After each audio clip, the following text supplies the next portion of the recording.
Hey guys, hello, good morning, welcome to the Gooner Talk. Back again with you guys for another show, for another episode of our Raw Reaction series, and specifically the Arsenal Transfer Show, episode 98 in a row. 98? That's 93. I lose track of how many shows I've done. I'm gradually going insane with the amount of shows. It's not even the fact that, there's so many. It's also the fact that they're all live. I don't edit them. I don't change them. I come on every morning and speak to you guys straight without any without many mistakes. You know what I mean? Without being able to make a mistake, because I'm live every single day. All the shows are live, every single one of them. Bar the 0.001% of a couple of vlogs I've done. That's about it. And yeah, so episode 93 of the Arsenal Transfer Show. Good morning. I hope you're well. I hope that you're happy that you've made this part of your morning routine. Thank you to everyone that tunes in every single day. And I hope that you will continue to join us throughout the season. Of course, there will be a point when these shows finish and that we won't have these transfer shows for a period because, transfer window doesn't last forever.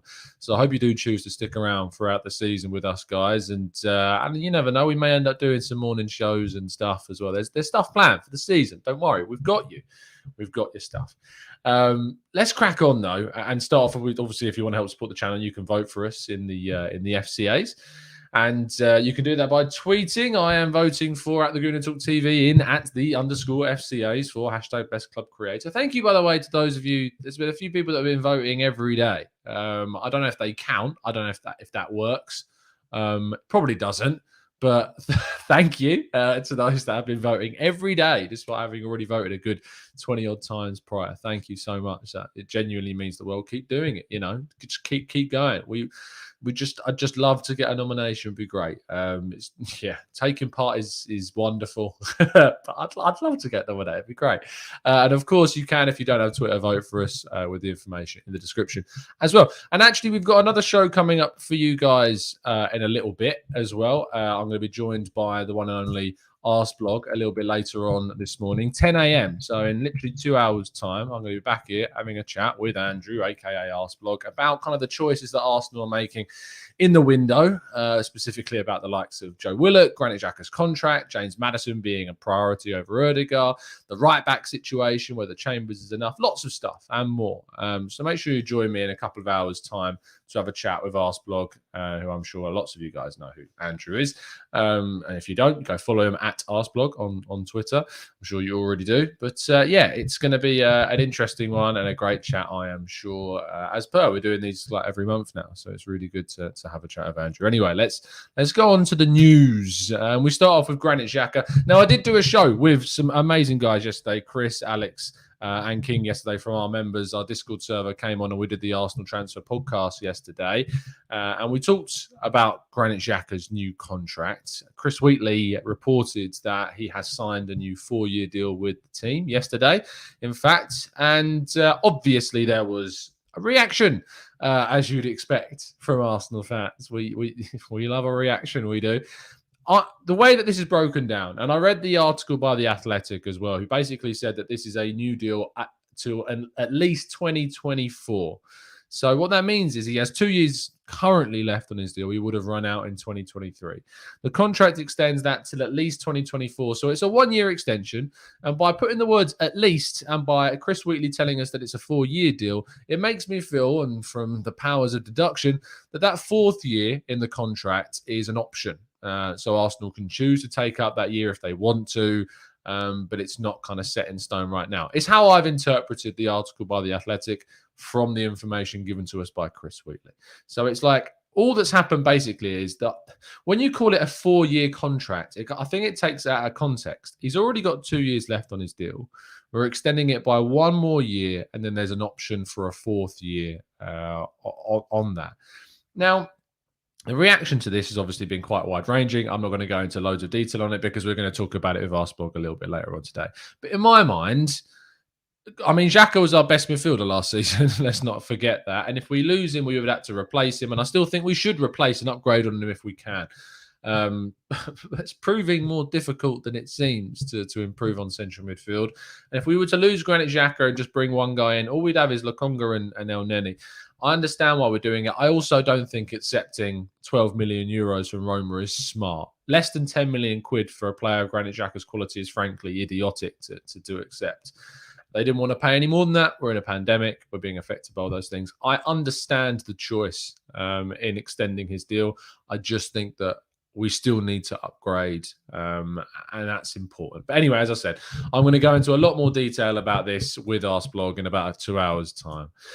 Joe Willock, of course, still very much an Arsenal player, but reports from, I believe, the Telegraph claiming that Newcastle are willing to, despite having a very limited budget this summer, pay at the £22 million asking price, which is around 25 million euros, I believe, for those that are interested. But 22 million quid for Joe Willock. I'll tell you, if it means that we can sign a Maddison, I'm all up for it. But if it's 22 million quid and we don't do anything with that 22 million this summer, I'm kind of inclined to say that we probably should have kept it. I don't know why that we'd accept a bid for a player if we're not going to use that money. But 22 million pounds, I think, is a good fee. If you think about it, he had 6 months in the Premier League where he really showed his value. If you'd have said what is his value in January of 2021, I don't think I'd criticise you for saying it's less than 10. He hadn't shown anything really. His contract was running down. He'd had a few Premier League experiences. He was struggling. So to get 22 million for Joe Willock, I think is a decent deal, especially in the current climate. But I just don't see the point if we're not going to use that money, elsewhere. That's where I kind of struggle with the Joe Willock. If you were telling me that the money we got from Willock's sale meant that we were using it in a deal to sign a Maddison or a Martinez or a Guimaraes, then yeah, I'll be all up for it. But there's no guarantees of that right now, and I feel like we may need to assess this one if he does indeed go at the end of the window, and we'll wait and see. We move on to Reiss Nelson, who is garnering interest from Crystal Palace. And Sky Sports have now indeed confirmed the story that Crystal Palace and Patrick Vieira would like to take Reiss Nelson on loan. They're building quite an interesting young squad, are Crystal Palace. They've already got Eberechi Eze, who is injured and going to miss kind of most of the first half of the season. But they brought in Michael Elise from Reading. Really good bit of business there. They brought in Joachim Andersen from Lyon, who had a really good season at Fulham last year. And to see them linked to Reiss Nelson isn't surprising. I think it would be a good move for him. And on loan, would I rather a permanent fee? Sure. But the loan, if I'm looking at the bright side, would allow us to see what he might do with a full Premier League season. If he comes back after a good Premier League season, do I see him staying? No, I don't, because we've got so many options in wide areas. This is the best option. This is the best chance for him. They've lost Townsend. He's gone to Everton. They've lost players. Zaha's still there. They need added kind of threat in that wide area. And Nelson, I think, is a good option for them. So I wish him the best if he does indeed go, and I hope he does succeed massively so for the benefit of Arsenal. We move on to the possible ins. And Martin Odegaard has been basically told that if he is going to go, Real Madrid would like a buyback clause in his deal. Now, Real Madrid have a good history with buyback clauses. If you want to do some research into buyback clauses in Real Madrid, go have a look at the story of Casemiro and Porto. It's a very interesting one about how they loaned him. They then activated an option to buy, and in that clause of an option to buy, Real Madrid still managed to have a buyback inserted, and they bought him back after Porto activated an option to buy from the loan, which is quite a crazy scenario. They've also got optioned kind of buyback clauses with the whole Morata situation, which happened as well with Juventus and Atletico Madrid and Chelsea. Everything was involved with that. But yeah, they've got a studied history with buyback clauses. So it's unsurprising that they'd want a buyback clause if he was to leave, Martin Odegaard. But obviously this doesn't seem to be our priority attacking midfield option right now. But that's the report from Spain, is that Real Madrid were to let Odegaard go, they would want a buyback clause inserted into the contract. Now, Andre Onana was linked to Arsenal previously earlier on in the window, but he doesn't look like he's going to be signing for Arsenal. In fact, he does look like he's going to be signing for Lyon. However, there has been a slight twist in this. Get French Football News did report yesterday that a deal between Lyon and Ajax had been agreed. However, the Cameroonian goalkeeper has said that he would prefer to wait until January before making a move, which is slightly strange. He has got a ban until the kind of early November. And so obviously it does make sense that he would, maybe want to wait a bit. But, surely you'd rather be in and settled with the team that you're signing for in those months, get into training and then start in November. It doesn't look like anyway he's going to be signing for Arsenal. For those of you that wanted him to be signing for Arsenal, including myself. So that looks like it's a bit of a far-fetched idea. But Lyon have agreed a deal with Ajax, is the reports, but it doesn't mean a move will take place this summer. Renato Sanches, another player that I'm not necessarily massively keen on, still being linked with the move to Arsenal. French media claiming, Italian media claiming that Arsenal were looking to make a bid for the Portuguese international from Lille. I've spoken about him at length. We talked about him in our tactical breakdown about him. I don't think it would be the best move. I mean, if it was him or no one, sure. But I think there are better players to go for in central midfield. I think he doesn't offer enough going forwards. He doesn't offer enough defensively. He's very good technically and on the ball, but I don't think he gives us enough in the final third. I don't think he offers enough in defensive third. So I think there are players that are out there that would do a much better job. If we were to sign him, I'd back him 100%, as with any player that pulls on that red and white shirt. But I just think there are better options, and I'm not sure how legit these links are from Italy either. But they are suggesting in Italy that Arsenal are thinking about making a bid for Renato Sanches. So there you go. We were told a few weeks ago or a few months ago that it was a done deal by some. Didn't happen.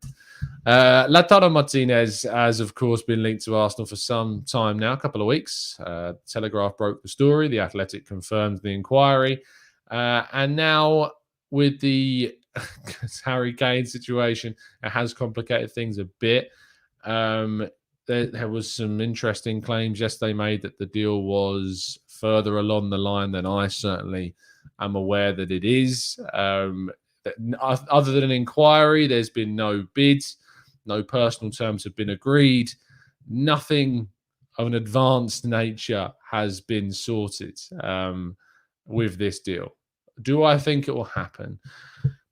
I said I think it was, who was it? Let me give them credit. Someone tweeted me this morning and asked me how likely I thought it was that we would get this deal done. Carl Logan at Carl Logan 75 on Twitter. And I said probably about 3 out of 10. I just can't see this. I just can't see this deal being something that Arsenal would do this summer. I don't see a way out for Lacazette right now. I don't see a way out for Aubameyang right now. And so I just don't see this happening. It might happen. I just can't see it. So I gave it a 3 out of 10 in terms of likelihood. I just don't think it's something that Arsenal are going to get done this summer. I think the more likely player is someone we're going to talk about in a second.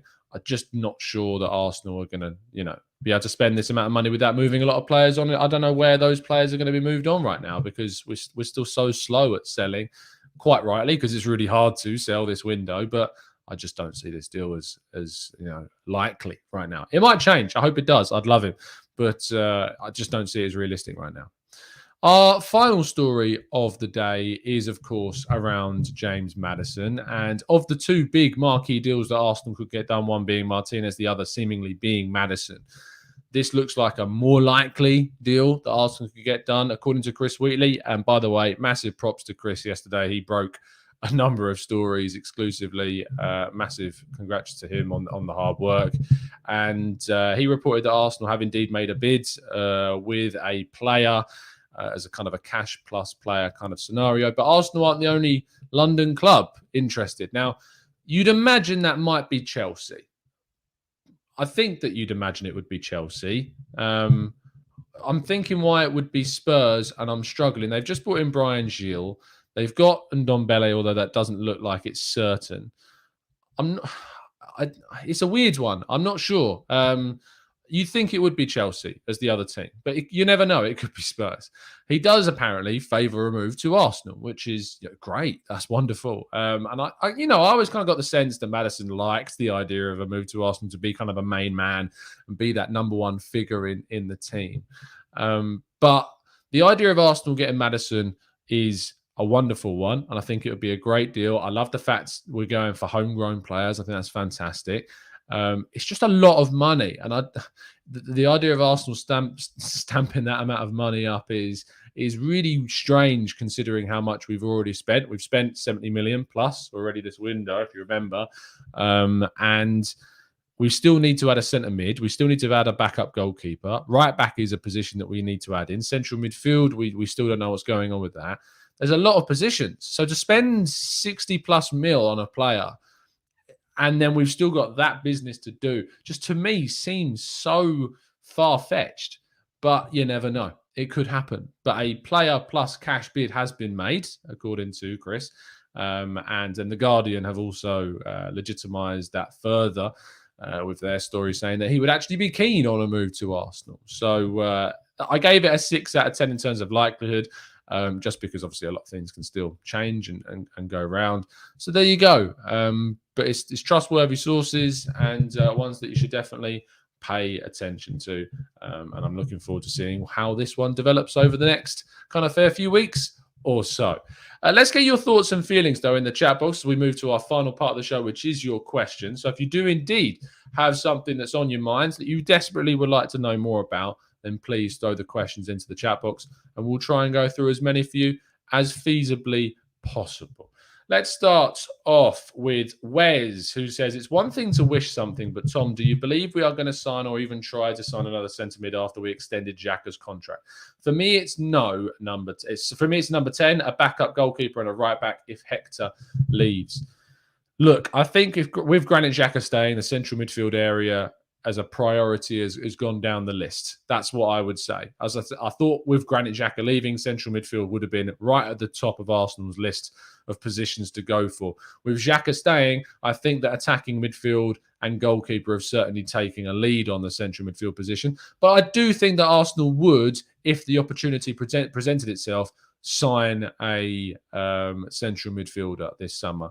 I've predicted I think Arsenal will make 3 more signings this summer. One of them may be a central midfielder. We'll wait and see as to what happens. Patrick, no, mate, there's no news on Max Aarons. Again, I know you ask every day. Nothing new on Max Aarons at all. And Doug, no updates on Bellerin possibly leaving Arsenal. The latest information we had on that was that Bellerin, or rather Arsenal, were kind of warming to the idea of maybe a loan with an option. Bellerin's representatives were in London the other day to kind of discuss things. The Guardian reported that Arsenal were even weighing up a new contract. I'm not sure how likely that would be, but we'll wait and see with that one. But there's no new news on that one. Neil says, Xhaka had the best 1 year of 5 and we want to keep him. Willock had the best 6 months of 3 years and we are okay to sell him. Who has more potential? He is only 22. They're different players in different positions. I'm not sure you extend one and it affects the other. I don't think they're they're not linked. So I'm not sure that the theory is sound, Neil, unfortunately. I don't think that you can say that you assess those 2 players, very different age brackets, different kind of play styles and positions. It's just different scenarios, to be honest. So, and there's different positions that are more stocked and covered and what we want to add to in those areas as well. So that's the difficulty with those 2. Harish says, now with Xhaka staying, it is imperative that we replace El Neni. Who would you replace him with? My pick would be Tchouaméni from Monaco. I think that El Neni will stay. To be honest, I don't think El Neni's going to go anywhere. I don't think El Neni's being sold. I think that El Neni's 1 year contract is kind of the perfect amount of time left on his deal to ease in, ironically, Aziz. We will Aziz in, if you like. And I think that that's a fine situation. Having El Neni for a year as a backup, and I mean a solid 4th or 5th choice, is fine. Because it gives that time for Aziz to develop and to come into the team. And Kaya Kainak, again from Football London, who had a mad day yesterday, reported that Miguel Aziz has indeed impressed a hell of a lot and therefore will be staying, will not be going out on loan. And that's great. I love that. I love that Aziz has forced his way into the team. It goes to show how imperative pre-season can be. And so for me, El Neni for a year, you let him run down that contract. And then Aziz comes in fully in the 2022-23 and takes that place in the squads and gets more minutes gradually. So no problem at all with that whatsoever. Ife says, am I the only one who thinks Joe Willock shouldn't be sold? No, you're not. There are plenty of people, Ife, don't you worry. He can come from the bench and give us 8 goals a season. I'm not sure if Joe Willock wants to do that. That's the problem. I'm not sure he wants to do that. And if you get offered 22+ million quid for a player that you're planning on sitting on the bench, is it worth taking that if it means that you're going to sign someone of Maddison's quality?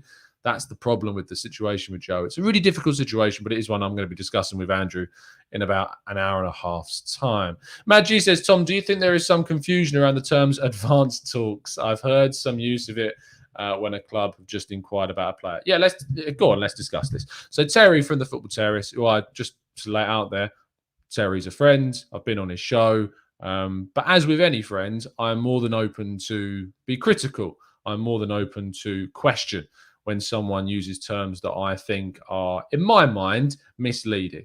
And I thought the term that Terry used to describe the Lautaro Martinez situation was a little bit misleading. The tweet was that Arsenal's move for Martinez is effectively in the advanced stages, was the quote. I don't think that's true.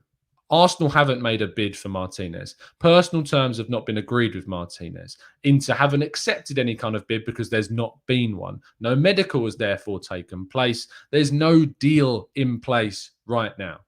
So in my mind, I think it is not fair to describe that deal as advanced stages because all of those things have not taken place. Sure, there might have been some chats, some discussions. There might have been some WhatsApp sent between Edu and Inter's kind of Marotta maybe with the agent of Martinez. Sure, there may have been some discussions behind the scenes unofficially that we don't know about.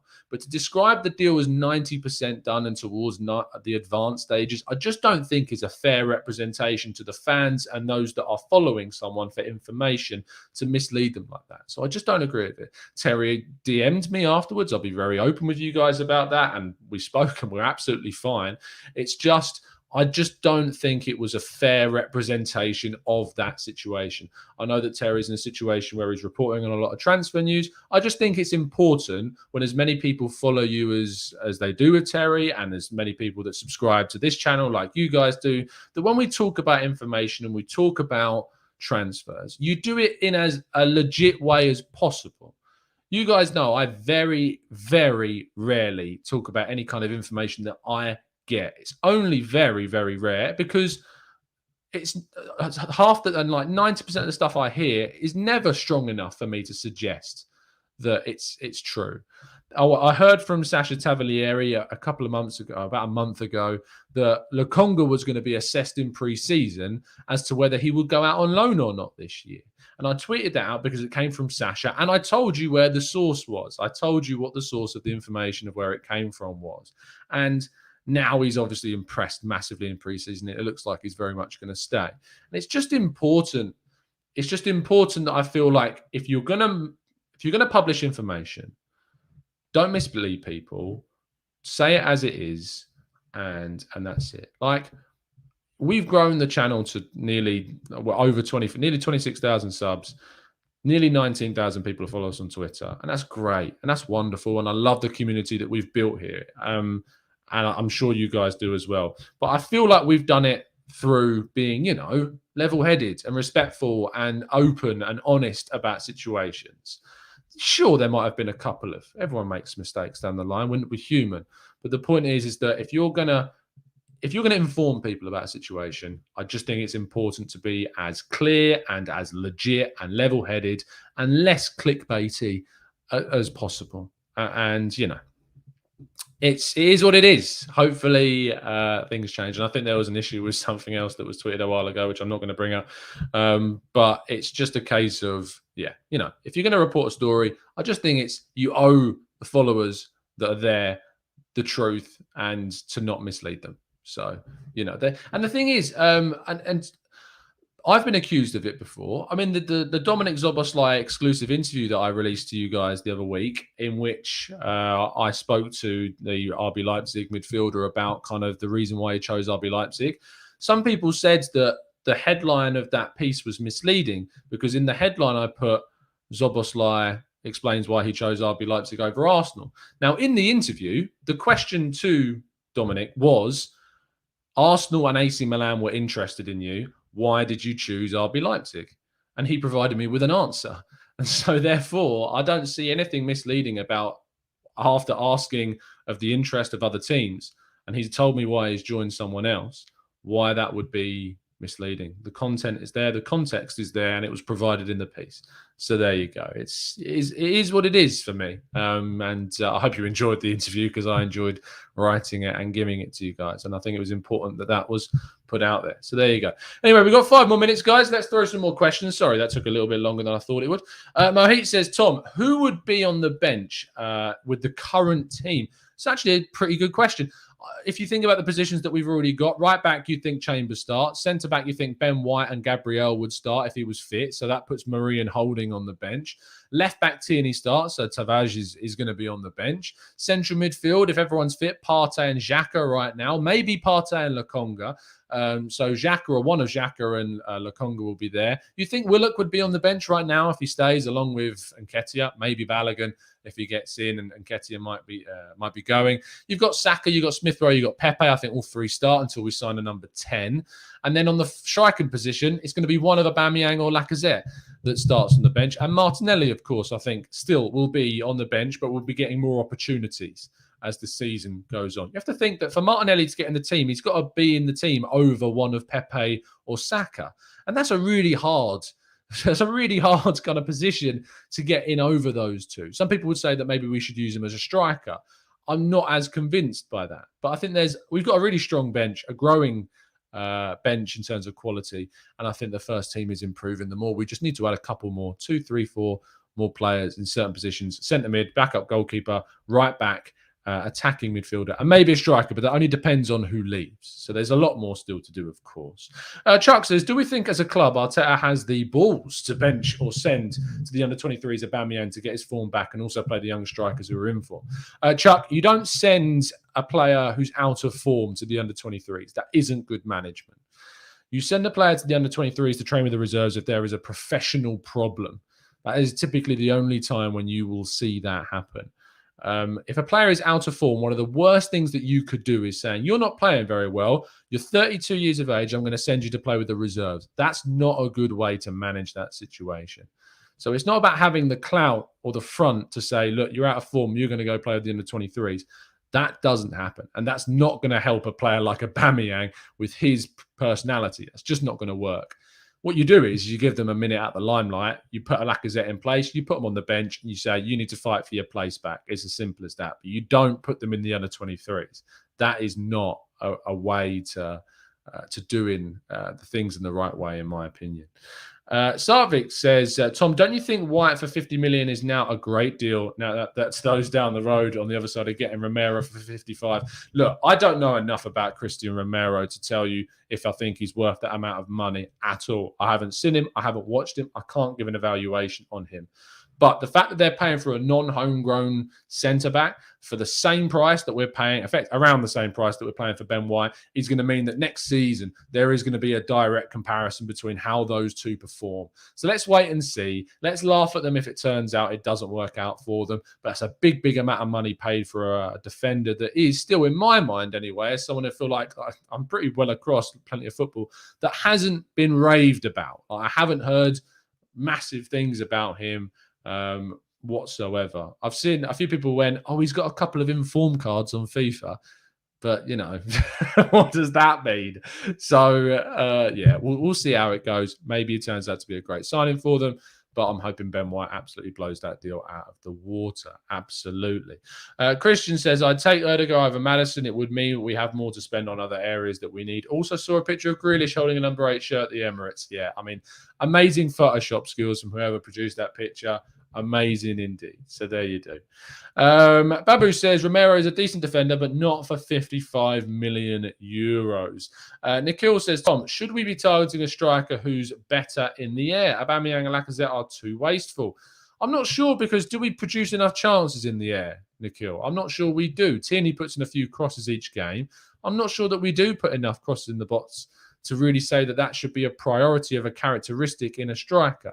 I might be wrong, but I just don't think it's enough for me to say, yeah, 100% we should commit to that being a characteristic that we are going for. Samuel says 920 watching and only 144 likes. Come on, people, smash that like button if you hate Tottenham. If you could smash the like button, people, I really would appreciate the support. Thank you so much for everyone that is tuning in. I'll be back in about an hour and a half time with Arseblog if you weren't aware, so make sure you tune in for that. Abd says, talk about Lautaro. We've talked about Lautaro. You may need to scroll back through the video to find out where we've talked about it. Neil says, if Aziz gets more minutes, I'm okay not to address the centre midfield position. I mean, I still think we need to address the position, but you never know. It could block the path of a potentially top-class player in Aziz coming through. So that's certainly one to keep an eye on. We are going to wrap things up there, people. Thank you ever so much, guys, for tuning in. As I said earlier on in the show, I'll be having a chat with Arseblog, a.k.a. Andrew, in about an hour and a half's time. So do make sure you tune in 90 minutes to get that content. We're going to be talking about Maddison, Odegaard, the right-back situation, Joe Willock, Granit Xhaka's new contract, Lautaro Martinez, Bruno Guimaraes, and plenty more. So make sure you do indeed tune in 90 minutes time. Drop a like on today's video to show your support for the channel as always. Do please go vote for us in the Football Content Awards. And if you'd like the opportunity to come on the show and join our Discord server, then join up as an expert member or as a TGT ambassador. And you can indeed do that by clicking the links in the description. If you'd like to vote for us outside of Twitter, there is also more information in the description of today's video as well. Thank you so much, guys. If you don't tune in for that, I'll see you later on tomorrow morning for your next update show. It's an absolute pleasure as always. And as always, up the Arsenal.